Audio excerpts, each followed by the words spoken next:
গরুর মাংস দিয়ে আজকে আমি তৈরি করে দেখাবো রসগোল্লা। আর এটা শুনতে একটু অবাক হয়ে যাচ্ছেন। আশা করছি পুরো ভিডিওটা দেখলে আপনাদের সবার কাছে খুবই ভালো লাগবে। তো সবাই কেমন আছেন? আশা করছি সবাই খুব ভালো আছেন।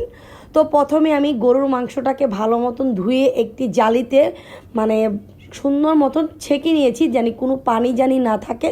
এখন আমি একটি কড়াইতে দিয়ে পরিমাণ মতন লবণ দিয়ে দিলাম আর দিয়ে দিচ্ছি দারচিনি, এলাচ, তেজপাতা। এই গরুর মাংসতে রান্না করতে কোনো ময় মশলা, আদা রসুন বাটা কোনো কিছুই লাগবে না, শুধু লাগবে এই চারটা জিনিস, যেমন দিয়েছি আমি দারচিনি, এলাচ, তেজপাতা, লবণ। আর এখন আমি ভালো মতন এই পানিটাকে ভালো মতন শুকিয়ে ফেলতে হবে, জানি কোনো মতে এই একটু ফোঁটা পানি জানি না থাকে, তাহলে মাংসটা রান্না হবে না। তো যাই হোক, এখন আমার পানিটা খুব সুন্দর মতন শুকিয়ে গিয়েছে, দেখতে পাচ্ছেন, আর কতটা ভাজা ভাজা হয়ে গিয়েছে। এখন আমি সেই পর্যায়ে যেয়ে এখন একটু অল্প অল্প করে তেল দিয়ে দেবো। আর অল্প অল্প তেল দেওয়ার একটাই কারণ, বেশি তেল একবারে দেওয়া যাবে না, তাহলে কি হবে, একবারে যদি বেশি তেল দিয়ে দেয় তাহলে এটা জাল দিতে দিতে তাহলে এই মাংসটা ক্ষয়ে যেতে পারে। যার কারণে আমি অল্প অল্প তেল দেবো, আর অল্প অল্প তেলে এটাকে একদম ডুবন্ত রসগোল্লার মতন আমি বানিয়ে ফেলবো।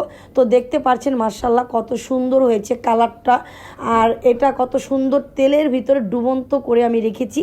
এই জিনিসটা কি হয়, যত আপনি জাল দিবেন তত এটা খেতে মজা লাগবে।